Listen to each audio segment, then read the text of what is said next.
হাঁস বাজারে বিক্রি করতে নিয়ে গিয়ে আবার ফেরত নিয়ে আসতে হয়েছে, বুঝলেন বন্ধুরা। না নিয়ে আসলে হবে না তো।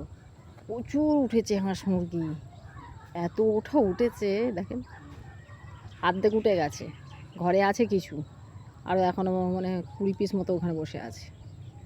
এই দেখুন আছে 20 পিস, 10 পিস ঢুকে গেছে, আর 10 পিস আগে ছিল, মানে বসেছে আছে বাচ্চাগুলো। আর এগুলো মাঝারি ডিম দিচ্ছে। এই দেখুন বন্ধুরা, দেখেছেন?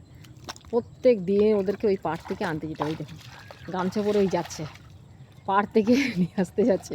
আপনারা দেখুন, গিয়ে না নিয়ে আসলে হবে না। ওই দেখুন নামবে না, দেখছেন? আপনারা দেখুন, উফ বাবা, সব ঢুকে গেছে। হ্যাঁ তুমি ওই করো, ওই করো, ওই করো, দেখেছো? এই সব উঠছে দেখুন এই পুকুর থেকে। এই দেখুন বন্ধুরা, দেখুন কেমন লাগছে, দেখুন গামছা পরার লোককে কেমন লাগছে দেখুন। এই দেখুন, দেখছেন?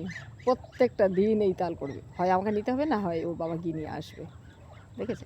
এই দেখেন, শাড়ুকে ধরো, শাড়ুকে ধরো, ওরে বাবা রে বাবা, উফ। সবগুলো যদি এই পুকুরে নামে, মানে প্রায় 60-70টা মতো আছে, মানে পুরো পুকুরটা সাদা হয়ে যাবে। সাদা হাঁস আছে বেশি, সব নেমে আসছে।